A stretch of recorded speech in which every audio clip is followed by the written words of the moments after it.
Hi, I'm Mark Gaylor. I need to disclose that I am a Sony Global Imaging Ambassador because I'm going to be talking about a range of full-frame mirrorless cameras, and I need to let you know that I've aligned myself with the Sony full-frame mirrorless cameras, so just remember that as I proceed through the slides. Now, the question that is raised is, are Sony still the leaders in full-frame mirrorless cameras, given that we now have offerings from both Canon and Nikon, and there are more to follow. Sony's response to this was that just to declare that they are the leader in mirrorless, and showcased their 30 full-frame lenses and 3 of the 7 full-frame mirrorless bodies there.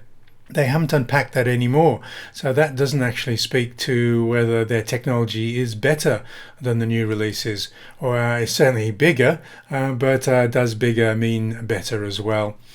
So with 2 of the releases here, we have the Nikon Z6 and the EOS R.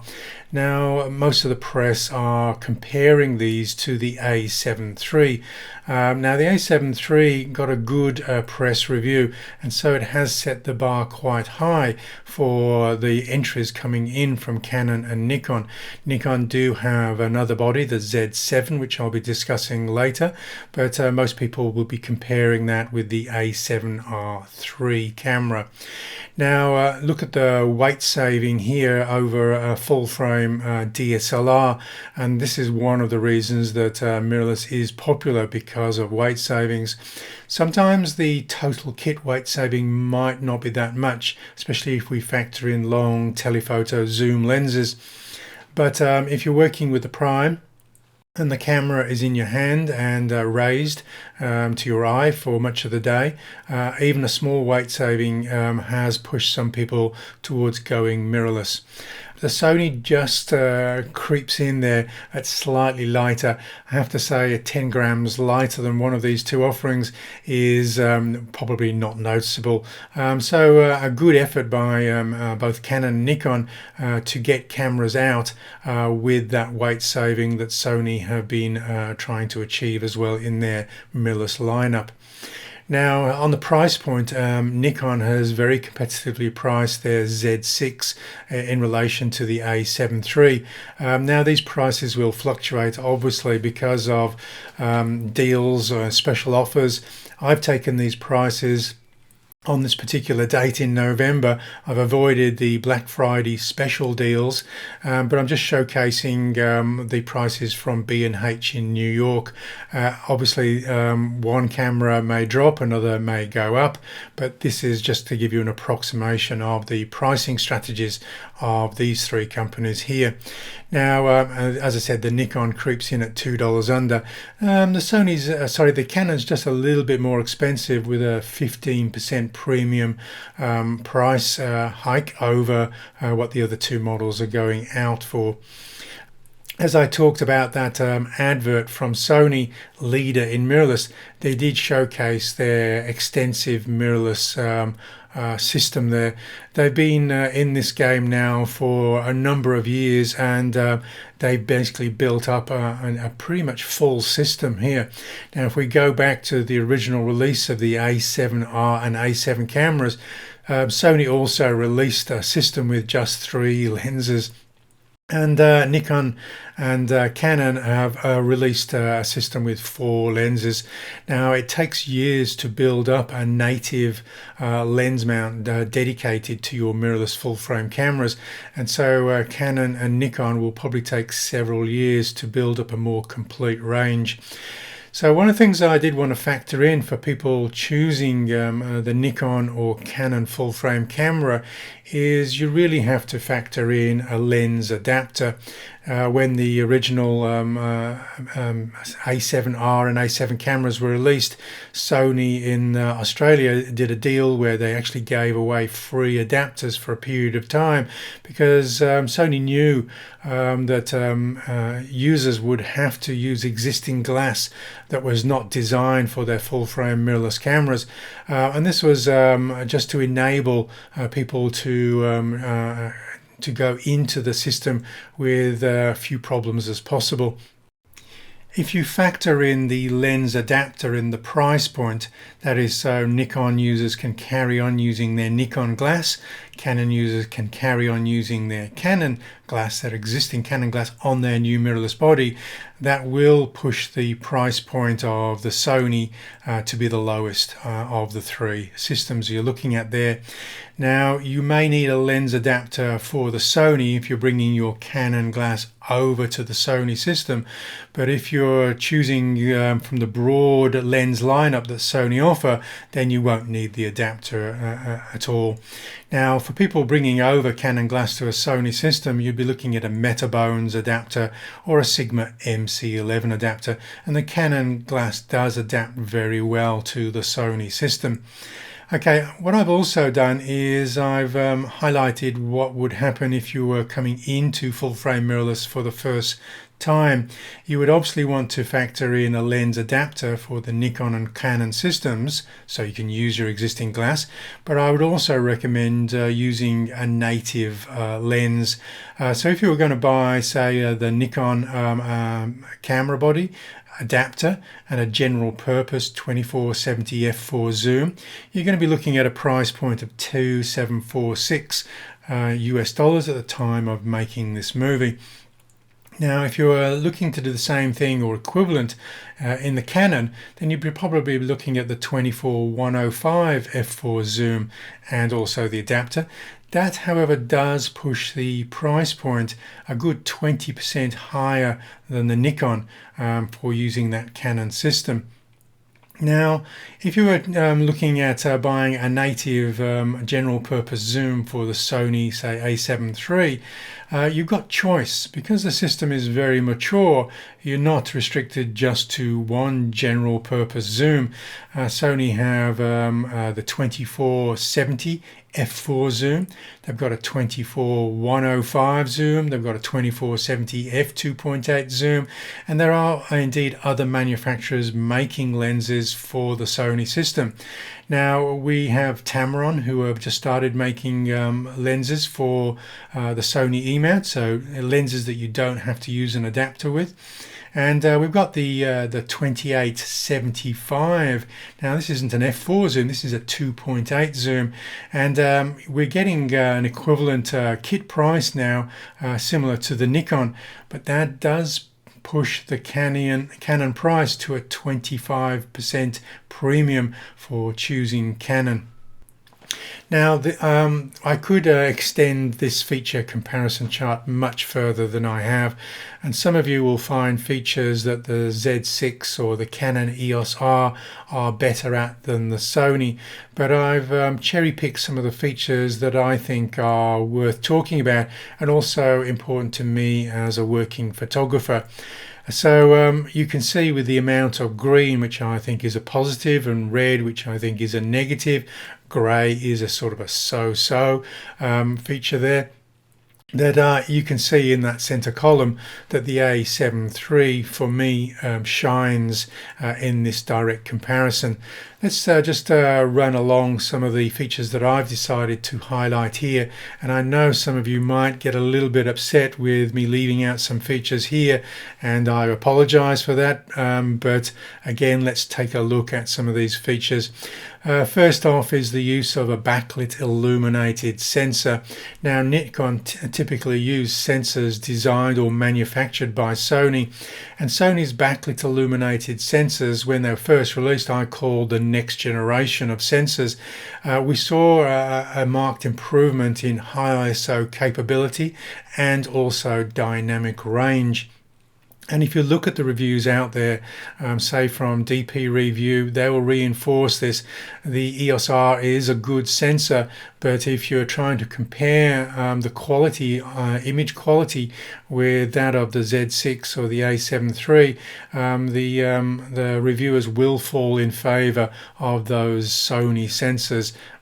Bigger dynamic range, the ability of the sensor to record rich detail in bright highlights and dark shadows, and also to minimize noise when the ISO is pushed, say, beyond 1600 ISO.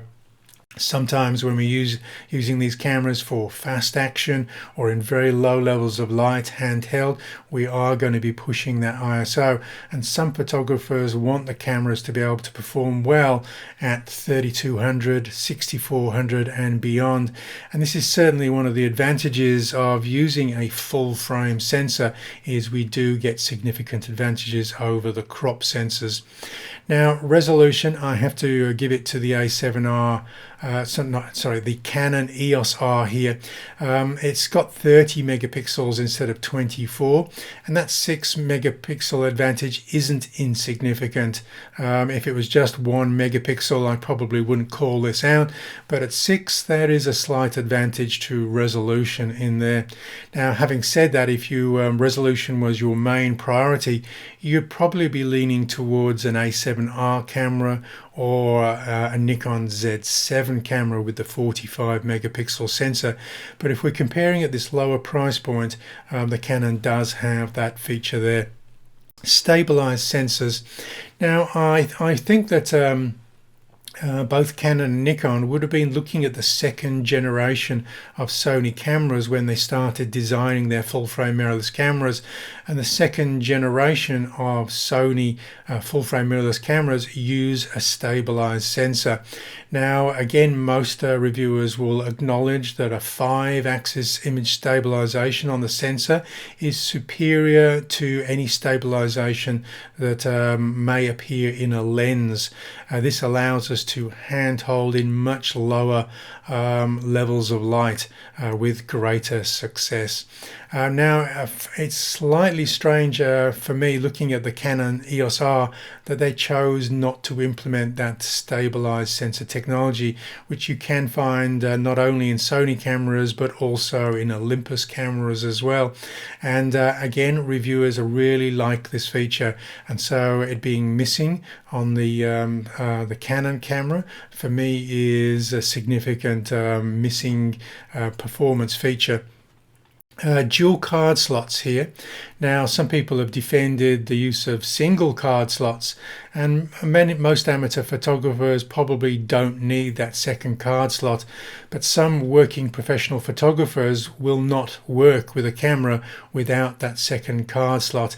For many, say, wedding photographers or social photographers, that second card slot is their insurance policy should the card fail in the first card slot.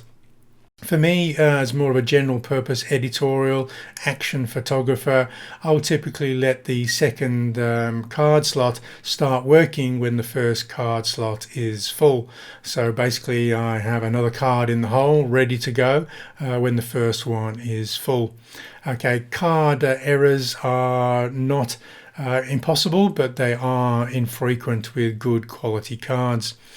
Exposure compensation dial. This might seem like a very trivial point to point this out.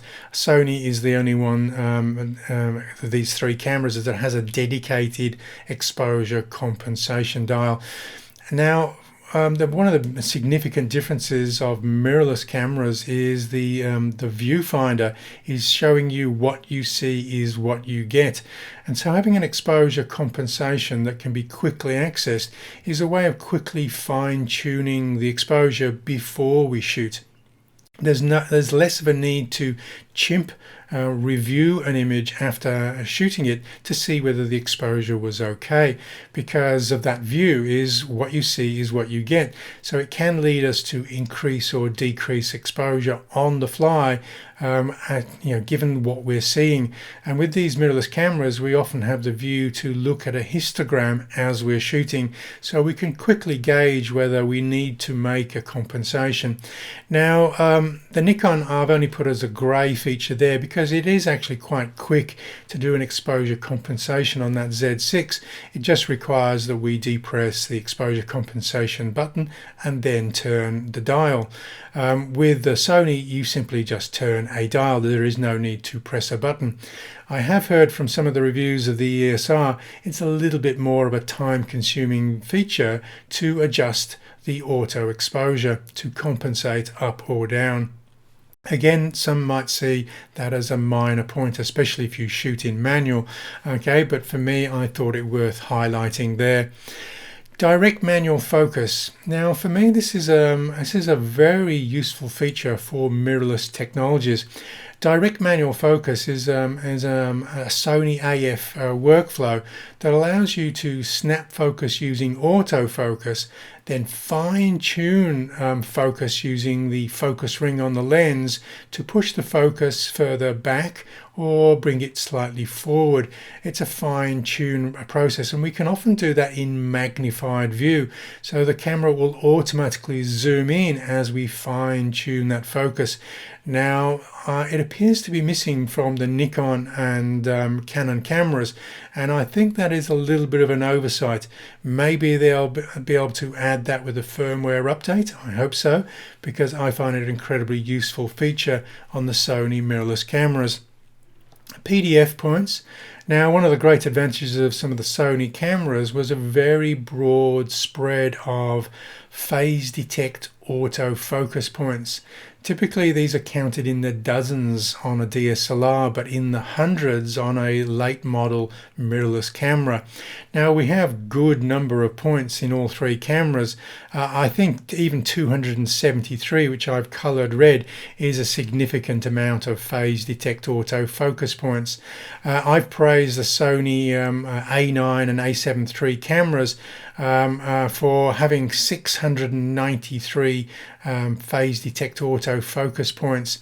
Now, when the Canon released their spec sheet, I had to do a double take because they weren't measuring them in hundreds, they were measuring them in the thousands, until I realized that the dual pixel sensor technology of that Canon basically employs the use of most of the pixels on the sensor in grabbing autofocus as a focus point. Okay, how that plays out in fast action sports is another matter that I'll address shortly. Now, the PDF coverage is another advantage. Now, I have grayed out the 90% and 88% of the Canon and Nikon, but also that has to be said, it is a very good coverage. Given that you're looking at very small amounts of coverage on DSLR technology, the phase detect autofocus points on DSLRs are mostly grouped just around the center, and so you have to keep the subject in the center of the frame in order to hold focus as that subject moves. Okay, so the A7R3 just nudges ahead there with 93% coverage. The Canon has 100% coverage vertically, but 88% horizontally, so it still gives the edge to the A7 III in this instance. Now, the manufacturers will claim very fast frame rates on all of these cameras. I think the Z6 has 11 or 12 frames per second, which really makes this possible to perhaps be a sports camera, except I'm going to talk about that again later. But what I think is important to stress when using an electrical viewfinder, because it's not optical, we're not getting a live view at those fastest frame rates. So if you're having to pan the camera to follow a moving subject, you need live view. And as soon as you say, okay, so what's the fastest frame rate I can have with live view, then the frame rates will drop. Now, with the Sony, it drops from 10 frames per second to 8 frames per second to have that live view, so you can reliably track a moving subject. With the Nikon, it appears to drop to 5.5 frames per second, which is still respectable, but is significantly lower than its 12 frames per second. And now these numbers that I'm giving out for the Canon and Nikon may drop even further if you're using a non-native lens. That is the importance of sometimes having some native glass to go with your full-frame mirrorless camera. Again, the Canon EOS R there I've rated at the 5 frames per second. Okay, so we've got slightly lower frame rates than the Sony there. Okay, so the AF multi-selector, most people who are shooting action, wildlife, sports need to put a focus point on a subject very quickly to start the tracking process, would enjoy having that multi-selector, or what some people refer to as the joystick. Now both the Nikon and Canon have those, but the Canon EOS doesn't. So again, you're paying a price premium for that Canon, but you're not getting some of those features which the lower price cameras have installed. Okay, the buffer. The buffer is the ability for the camera to shoot bursts of image in continuous shooting mode before the camera starts shooting down, because the camera is storing files that have been captured before they get written to the camera card, the memory card. Now, the Z6 that has 12 frames per second, 5.5 in live view, has a very small buffer. Now I put an asterisk around that because at the time of releasing this movie, Nikon hadn't released a figure, but most of the reviewers testing this seem to think that it had a very similar buffer to the Z7, which had a buffer of 22. So this might be slightly higher, but we're in a sort of a ballpark figure for shooting 22 frames on that camera before the camera slows down. Now, if you're shooting at 12 frames per second, that's just 2 seconds of shooting before the frame rate drops significantly, because the buffer has to clear before we can resume shooting at that high frame rate. Now, the Sony has a buffer of 89. So if we're shooting at 8 frames per second, that's more than 10 seconds of shooting, 5 times longer than that Nikon. And the Canon has a 47 image buffer. Now, I'm quoting these figures in shooting RAW, because even most action photographers now will choose to shoot in the RAW file format, just because of the more latitude that we have when processing the files in post-processing. So battery life, again, Canon and Nikon would have been looking at the second generation of Sony cameras. Now, that second generation of Sony cameras were often criticized for their poor battery performance. For an amateur occasionally shooting or shooting sporadically through the day, that might not be an issue. The battery might last all day. Keen amateur photographers and professional photographers would find them switching out batteries periodically throughout the day, especially when shooting movies, especially when shooting 4K movies. You might have a pocket full of batteries in those instances. Now, the third generation of Sony cameras, however, doubled the battery life of their cameras. So most amateur photographers now say that one battery is more than enough for all of their shooting all day. Now, for me, it's not a great issue, a lower battery performance, to be honest, because I always got used to shooting with the earlier Sony models of having extra batteries in my pockets, and it would often only take me 5 seconds to change a battery. I did find it significant if you're shooting movies, I have to say, and would often use the grip with that extra battery for prolonged shooting periods. But if you are shooting a lot, you are going to need that second battery on the Canon Nikon, and that might instigate that you also have a battery charger to charge that second battery, because sometimes the battery charging periods are not short. They're not as short as, say, charging your mobile phone, for instance. Okay, so IAF.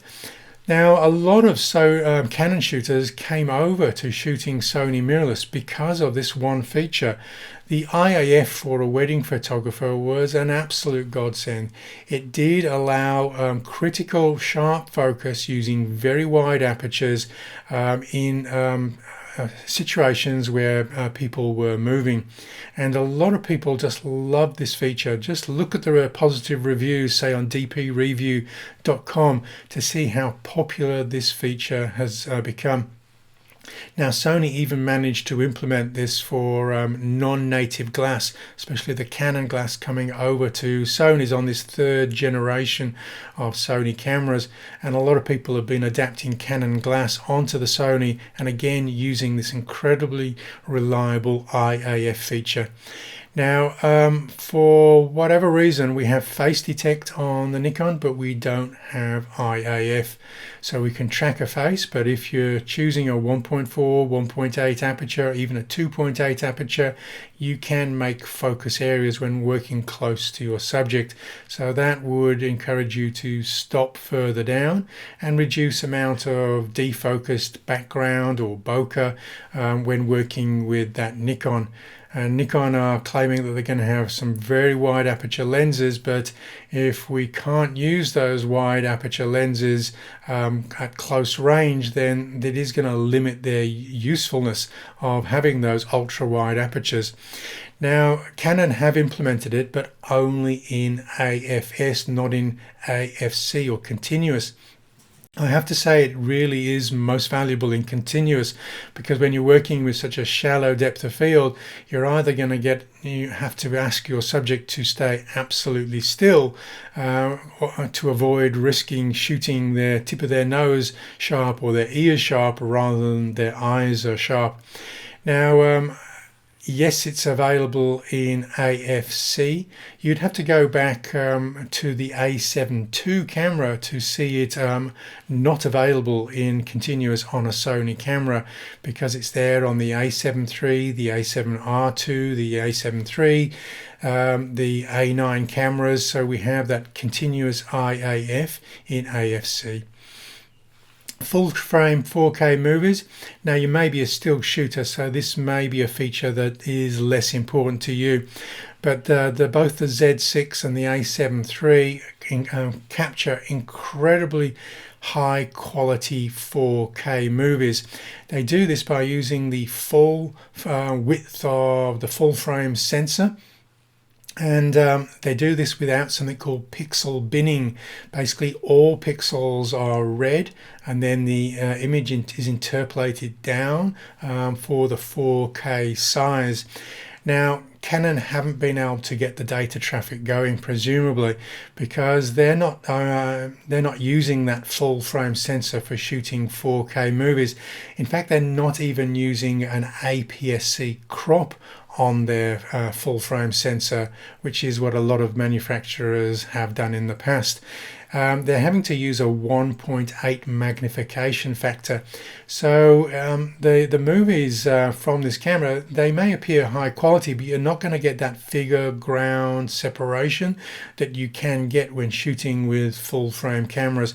So that might be significant for some people's choice when choosing a full frame mirrorless camera. Okay, let's move the focus attention away from the Z6 and A7 III. Maybe you're prioritizing the much higher resolution cameras. So let's take a look at Nikon Z7 camera, the 45 megapixel offering from Nikon. And let's take a look. Now, many reviewers will be comparing this with the current A7R3 camera. But I'm going to sort of go slightly weird in this regard. I'm actually going to compare it to the A7R2. I think this is a much fairer comparison, except when we compare it on price. Now, the Nikon Z7 on B&H, when I was preparing for this tutorial, was priced at $3,396. Now, the A7R2, because it's it's been out for several years now, the price has now dropped to $1998, and it's often discounted because there is a new A7R3 model, and the A7 III model is doing very well. Sony are starting to discount this quite heavily at times. For instance, in the Black Friday deals, I saw this being advertised for $15.98. That is simply half the price of the Z7. But in the next image, I'm going to actually show you the feature list. These two cameras can be compared. I think the Z7 is going to be a very fine full-frame mirrorless camera. Remember the A7R2 won Camera of the Year at DP Review when that was released 2 years ago. Maybe it's 3 years ago now. And the Z7 hits a lot of those points that the A7R2 did at that time. So let's take a look at that comparison. Now I'm also put the A7R3, and you can see the amount of green on that right column, that the A7R3, in my opinion, and it is just my subjective opinion, is better on all of the features that I value as a working photographer. Now, first of all, they're all going to be using very good sensors. I think even the Nikon will probably be manufactured by Sony, so we're not going to split hairs on the image quality. Now, some reviewers have hit some minor image quality problems with that Z7, but I suspect that, or I hope that those minor quality differences there, such as banding that some reviewers have noticed, will be removed with a firmware update. So let's focus more on some of the points below, such as sensor resolution. Now, you've got to give it to the Nikon in this regard. It's a 45 megapixel sensor, not a 42.4. The difference in resolution is less significant than it was with the previous comparison. A 6 megapixel difference when you've got 24 is significant. I think a 2.5 megapixel difference or 2.6 megapixel difference at this ultra high resolution is less significant. Now, the EVF, that's the electronic viewfinder, it's going to be better on the Z7 and the A7R3. We're using a slightly lower resolution EVF on the A7R2 camera, so this is going to put the spec sheet in favor of the Z7 if you're comparing it with the A7R2. Remember, the A7R3 is still cheaper than the Z7, and that has a damn fine EVF as well. Now, the EVF refresh rate, this is how quickly the picture changes. Now, obviously you shouldn't be seeing any flicker. Now you're getting a 60 frames per second refresh rate. I have colored this red, even though it's the same refresh rate as the A7R2, which is colored gray. And that again is because some reviewers have pointed out some lag to that EVF when shooting in continuous focus, continuous drive, following subjects that move. Some reviewers have noticed some lag, and again I'm hoping that Nikon can resolve this. Remember, it is a new release camera, so there are going to be some teething problems as these companies scale up with their technologies. You see less of these problems with the Sony new releases now, because Sony have had a lot of experience with this technology and are getting better and better with every new release.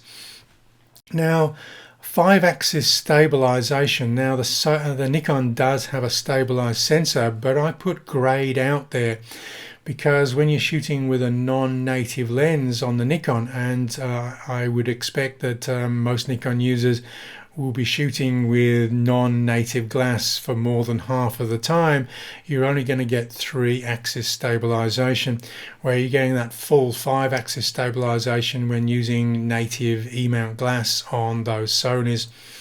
Now, dual card slots we looked at earlier. Okay, if you're a landscape shooter, that might not be significant, but I have graded out on or made it red on both the Z7 and the A7R2. Exposure compensation dial, we covered that before. That might not be significant for you. Direct manual focus, that's a definite no. It's been around on all of the Sony mirrorless cameras since they were first released, and I value it as a very useful workflow focus feature there. PDF points. Now, the Nikon on paper has more, but I'm going to show you that there are reviews of the Z7 shooting action sports, and the reviews are not that favorable.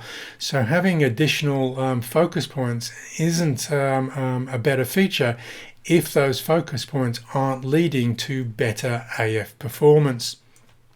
Same goes with the PDF coverage. Now it's double that of the A7R II, but again, if that phase detect autofocus coverage isn't giving you better performance, then again, it's not something that I would highlight green on this particular chart. Now you'll see that 45% on the A7R II seems to be significantly less, but just remember that is significantly more coverage than any DSLR currently on the market, and I have used the A7R II to shoot fast action with a great deal of success. Okay, so live view, we've covered this before as well, and again the live view with AFC is colored in red because of some initial reviews. The ones that I've looked at in depth are on DP Review, so head over there and see what they thought of the focus capability for fast action with that Z7 camera. We have the AF multi-selector joystick. I've grayed that out instead of green. Maybe I'm being a bit hard here, but again, being able to target the subject quickly is not that useful if it then doesn't hold focus on that moving subject. So again, I've given the advantage there to the A7R III. The multi-selector or joystick is missing on the A7R II. Not so important if you're shooting in a wide AF area, but if you're trying to nail it with a spot feature, then it is going to be slower to acquire that subject using the A7R II. The buffer, this is definitely points out that the Z7 is not really equipped for sports. That's a small 19 image buffer. That is going to fill in just a couple of seconds. So the A7R II has a slightly larger buffer, not much, 23 images, and you'll see that the A7R III, even though it's a higher resolution camera, can shoot in compressed RAW 79 images before that camera starts slowing down, and that could be enough for shooting sports, even though you may have bought it for shooting landscapes. Battery life, the weakest one there is actually the Sony, but again, not significant if you're maybe shooting portraits or landscapes. But if you're shooting and you want to have a battery that lasts all day, maybe head over to that third generation Sony again. IAF, we pointed out in previous reviews that, previous slides, that the Nikon doesn't yet have IAF. It has face detect, but if you're using a 1.8 portrait lens at close distance, then that is something that you're going to miss compared to those Sony cameras. To see what DP Review made of that continuous focus tracking of that Z7, which is one of the reasons I didn't give it more green in the previous comparison chart. And simply put, this is quite a damning sentence by DP Review, and I'll just read it. Don't send your hate mail to me, send it to DP Review if you're not comfortable with this statement. In short, the only thing consistent about the Z7's subject tracking performance is just how inconsistent it is. Okay, so let's take a look at that Canon EOS R. I've cherry-picked a number of quotes. There are hardly any quotes that are positive in regards to focus tracking with subjects that are moving quickly. Basically, some of the quotes are: unpredictable hunting can result in missed shots, relatively slow maximum burst rate compared to peers. Remember it dropping to just over 3 frames per second with live view tracking. Very difficult to follow moving subjects while shooting bursts, and that's a review that was just released the week that I'm actually making this movie. So that is a current review. I'm not sure whether any of those things can be improved with a firmware update, but that is as it stands on the lead up to Christmas in 2018. Take a look at what the same reviewers on DP Review said about the continuous autofocus performance of the A7R II, which was released 2-3 years ago now. The quote there was actually very positive about the continuous autofocus. So much so that they released this statement saying, we're finally at the inflection point where mirrorless on-sensor phase detect AF PDAF is seriously challenging DSLR dedicated phase detect modules, if not exceeding their performance. That is nothing short of glowing, and that was the state of play 3 years ago, and things have got better since then. Here is an image that I captured with an A7R II. It's pulling focus, and we have a whole series of images that are all sharp as that Dalmatian dog runs aggressively towards the camera here. And so this was a camera shooting, admittedly, only 23 raw files before the camera slows down, but enough to get a burst so I can get the absolute decisive moment of this Dalmatian dog running. This is actually a heavily cropped file as well, showing the advantage of shooting sports action with a camera using a high resolution sensor. Okay, so the A7 III again reviewed, and now the reviews are not just getting glowing, they're basically pointing out that mirrorless has more than arrived in the AF performance area. In terms of focus accuracy and reliability, the A7 III can hang with the best of them. And when they were talking about best of them, they were talking about Sony's dedicated fast action sports camera, the A9. Admittedly, the A9 is shooting at 20 frames per second, but they were also comparing it to dedicated DSLR sports cameras that typically would cost 3 times more than the A7 III. We're talking about the D1X Mark II and the Nikon D5 camera. Now, to have that AF performance capability highlighted in such glowing terms show really to me how Canon and Nikon have missed the mark with their full-frame cameras. Remember that unreliable quotes there? So again, Canon and Nikon may have some work to do in this area. And this may not matter to you if you never shoot action sports, but I do, and that makes a significant difference for me. I'll have to be quite upfront here. When Sony released their first A7 and A7R cameras, I used those mirrorless cameras to supplement my DSLR. I didn't sell my DSLR when buying into that mirrorless technology. I didn't get rid of the DSLR, or in Sony's terms, the DSLT cameras, until we hit that A7R2 AF performance. And so this was this now shows the state of play is we're not just caught up with DSLRs. Some mirrorless cameras now are exceeding the AF performance of DSLRs. And you can see my A7 reviews. I've got movies on YouTube which showcase the performance. This was one of more than 80 frames captured, and the whole, I think, 89 frame sequence was sharp. And the focus tracking was so reliable that the cowboy's horse passed in front of the camera, between the cowboy and the steer, and the camera kept on hanging on to the little bit of blue shirt that was seen between the horse's legs. And this was shot at the 8 frames per second frame rate. Now with again with the A7 III camera, this is now panning an 80 frame sequence.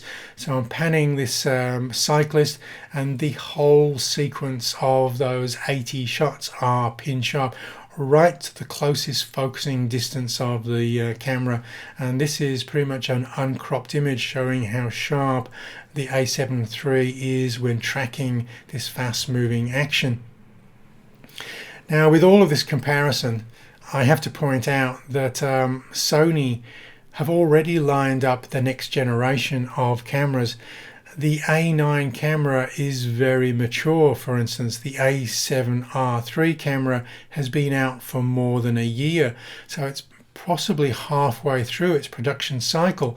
So even though Canon and Nikon have just released cameras, I would fully imagine that Sony are halfway through the development of their next releases that will replace the A7R3 cameras.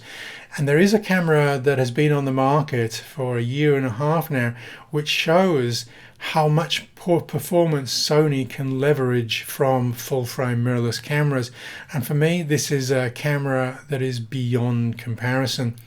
It is, of course, the A9 camera. I talked about the use by Nikon and Sony of their backlit illuminated sensors.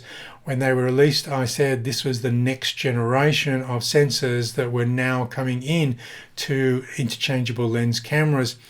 There has been another sensor that first saw the light of day in fixed lens cameras, which then appeared in the A9, which is the stacked backlit illuminated sensor. Now, what Sony can do with this particular sensor was showcased in the A9. It is basically moving data traffic on the sensor 10 times faster than the sensors we're currently seeing in cameras such as the Z6, Z7, the A7R3 cameras. And it's the only interchangeable lens camera to feature this stacked sensor. But this, I suspect, isn't always going to be the case. I suspect in 2019 we're going to see this sensor appearing in Sony's next generation of full-frame mirrorless cameras. So I'll just highlight what this sensor did for the A9 when compared to DSLRs, not compared with mirrorless cameras, but compared with the best DSLR technology on the market. And this was all due to this stacked sensor. And what this was able to do was the following.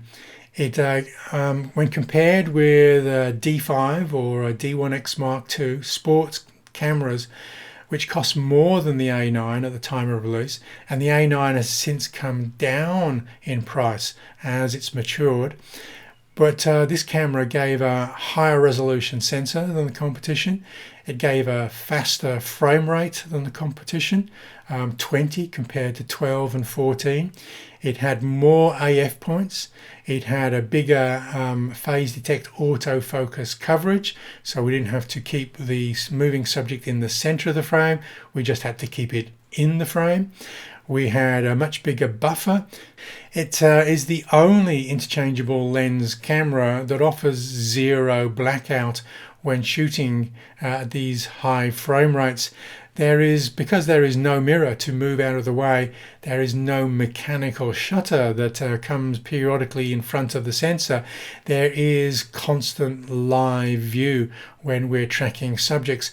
And when subjects are moving very erratically, this increases the hit rate of a sports photographer in really in an aggressive percentage point.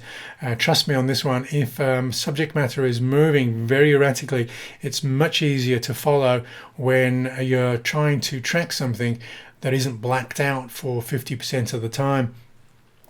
It is the only sports camera that can shoot silently because the shutter noise sound when shooting with the electronic shutter is an option that you can actually switch off.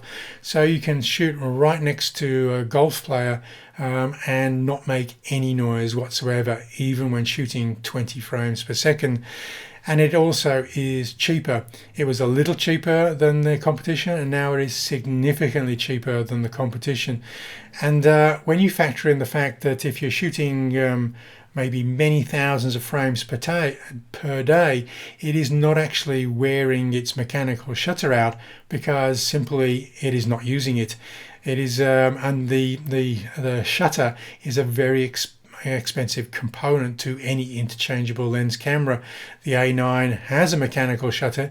It just is parked out of the way for 99% of the time for a sports shooter and only comes into play when you're perhaps using, say, flash photography. Okay, so showing you why that electronic shutter on the A9 was so significant. If there are electronic shutters on the new mirrorless cameras, and you will see that those cameras offer silent shooting, but you can't actually use that silent shooting when shooting sports on these cameras that don't feature this stack sensor. And that is because if we look at the golfer on the left, we're seeing significant distortion, and this is because of the way CMOS technology works. The sensor is scanned from top to bottom over a short duration of time, and it doesn't matter whether you've got 2,000th of a second or 4,000th of a second, you will still get shutter distortion when using an electronic shutter.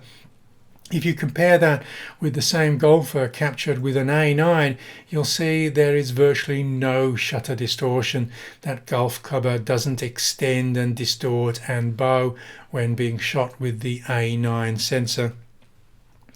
Okay, and here are a couple of my images showing that really why the A9 is currently beyond comparison. Is I'm shooting this at this most cyclist is possibly traveling at 100 miles per hour, 160 kilometers per hour, and this is an uncropped image, and the focus is tracking this cyclist impeccably.